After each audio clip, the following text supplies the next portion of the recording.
We begin this evening with primary results from all across the state. Thousands of voters turned out today to weigh in on high-stakes races like the Republican nomination for governor and Utah's open Senate seat. A lot to look out for, so ABC4 is bringing you team coverage of some of the biggest races across Utah as Utahns across the state are choosing their candidates for the November general election. Our Kate Gardner is in Provo following the race to replace Mitt Romney in the Senate. Now, Courtney Johns is in the newsroom following possible upsets in the state house. But we are going to begin right now with our coverage tonight with the governor's race. Jordan Tracy live at Governor Spencer Cox's campaign party right now on a very big night for Governor Cox. But before we check in with Jordan, though, let's check the results of that race. Governor Cox was facing a challenge from Phil Lyman. You all know about that. We covered it extensively. The Blanding representative there, the man who beat him at the Republican Party convention.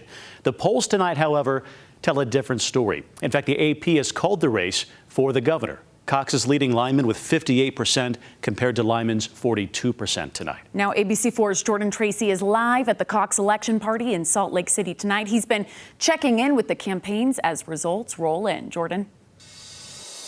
Good evening, Sarah and Brian. I'm actually joined here with the winner of this primary, Governor Spencer Cox. Governor, thank you so much for taking the time. Thanks for having me. It's a great night for Republicans in Utah and a great night for our team. So I want to ask you, this was a hotly contested race in the rhetoric. What do you think you proved tonight with the victory? Well, what we proved is that Utahns still care about the way we treat each other. Utahns appreciate what we've accomplished. Lieutenant Governor Henderson and I over the past 4 years. I think our record speaks for itself. And we saw this in lots of different races.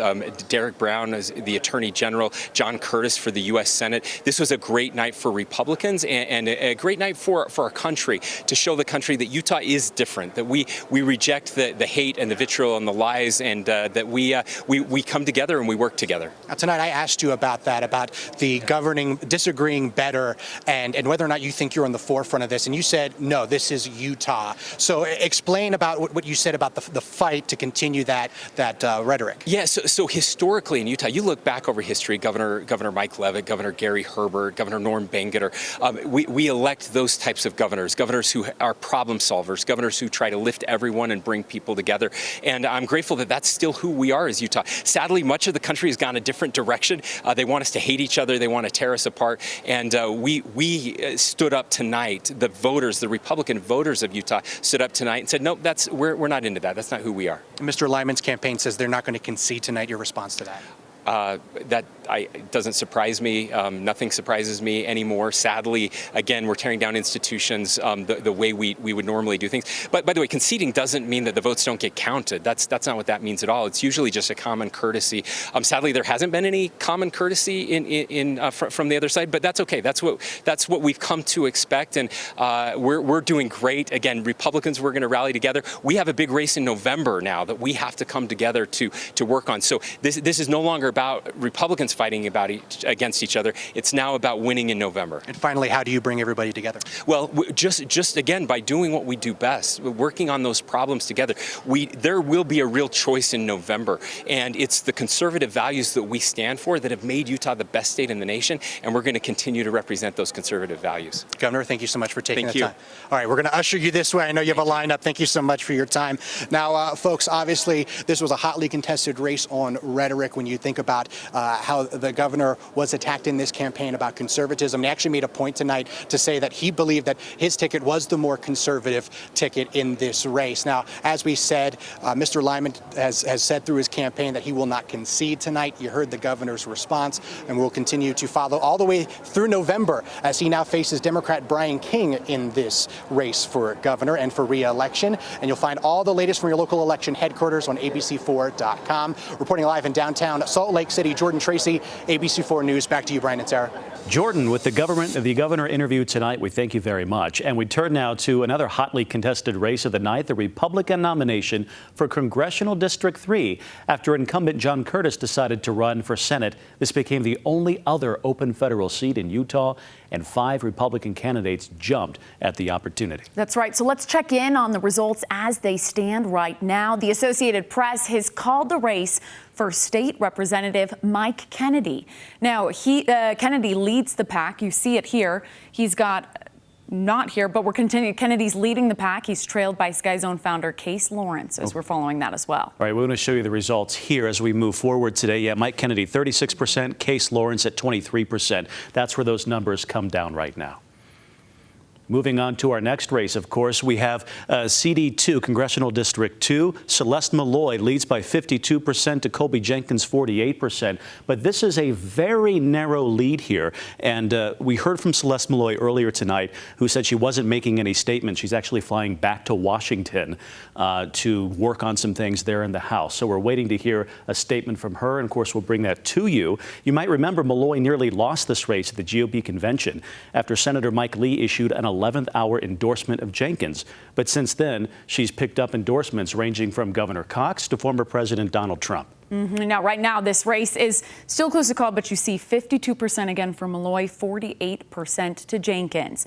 Now, continuing to follow this, Malloy's colleague in the House, Blake Moore, was also facing a primary challenger. And electrician Paul Miller, you see Moore leading the race with 73%. Miller at a close 27%, falling behind there. Now, the AP has called the race for Morgan. You see him leading that at 73. Okay, moving forward now. After John Curtis leaves Utah's delegation at the end of this term, Moore will be the most senior Utah rep in the House. He also recently became vice chair of the House Republican Conference, the first time any Utahn has held party leadership in that chamber. Now, we're also checking in with the state legislature, and there are a few incumbents who appear to be losing their positions after several years in office. ABC 4's Courtney Johns joins us with a look at the people who will likely be stepping down. Courtney? Yeah, the results are still coming in, but it looks like Representative Joe Briscoe may be losing his seat after serving 14 years in the legislature. So let's take a look at those results. This would be for District 24, which covers Salt Lake County. Briscoe currently serves on several committees, including the House Economic Development, Revenue and Taxation, Public Education Appropriations, as well as the Legislative Water Development Committee. Earlier this evening, we spoke with Grant Miller, who at last check had around 48% of the votes. Now, he told us he has not spoken with Briscoe, and he believes Briscoe has served the district very well, but times are changing. I think that we're also at a inflection point, a crossroads where new energy and new ideas are welcome. And I think that there's a healthy appetite across the Democratic Party and Democratic voters for something new. Okay, so let's talk about one of the biggest upsets that we're looking at right now for unseating an incumbent, and that's for House District 46, which also covers Salt Lake County. At last check, Representative Jeff Stenquist just had 28% of the votes, with Cal Roberts ahead with nearly 72% of votes. Stenquist has been a member of the House since 2019, and while neither of these races have officially declared a winner, both have counted roughly 75% of the votes. All right, let's toss it back to you guys back in the studio. Thank you so much. Okay, moving over now to the race to replace Mitt Romney in the Senate right now. The Associated Press has called the race for Utah Congressman John Curtis. Now, he leads the pack. You're seeing it here. John Curtis at 52%. Riverton Mayor Trent Stagg is in second there with 29%.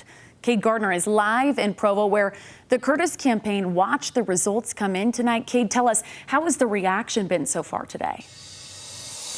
Yeah, well, I'm at the Riverside Park. You can probably see it's pretty dark behind me. The last few people just left. They started showing up here around 6:30. They ate, there were food trucks, they had bouncy houses, they played games. They were just having a really good time. But then by 8 o'clock, it became sure that this was a campaign celebration party. Representative John Curtis takes a call around 8:15. It's Senator Mike Lee congratulating him on the projected win.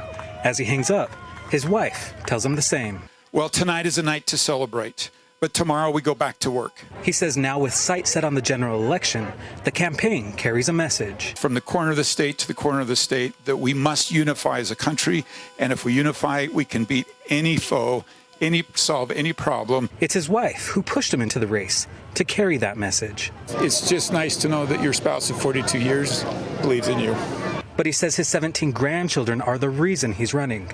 And to make a better future for them, he says reducing government spending is a priority. I think if I can do nothing more than that for those kids, it will be worth it. But there's so much more. You know, I work a lot on energy policy and making sure that we have a country where energy is affordable, reliable, we're energy dominant, and we're clean. As the party came to a close, around 9:15, an unexpected guest showed up to congratulate Representative Curtis because a phone call was not enough. Okay, so of the other three candidates, Utah Speaker of the House Brad Wilson has released a statement at this time congratulating Representative Curtis for this possible win. Reporting live in Provo, Cade Garner, back to you. Cade, thank you very much. Hey, we've got an open race for the Republican nominee for Attorney General tonight. AG Sean Reyes is leaving office at the end of his term under a cloud of controversy over his alleged ties to Operation Underground Railroad founder Tim Ballard.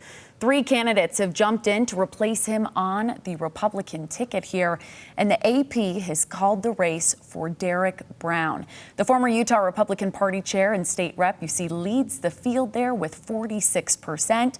Convention nominee Frank Myler took home 21%, and Rachel Terry took 33%. Now, this despite Myler and Terry being the only two to make it to the final round of convention voting. Now, we'll keep following results in that race, and Utahns will elect their first new state auditor in 2 decades. Right now, Deputy State Auditor Tina Cannon leads Weber County Auditor Ricky Hatch, 57% to 43%. John Dougal, the incumbent auditor, set to leave office at the end of the term after he decided to run for Congress. Now, this is just a handful of the more than 30 races that went to a vote tonight. Stay with your local election headquarters for continuing coverage results as they roll in. We'll keep you posted.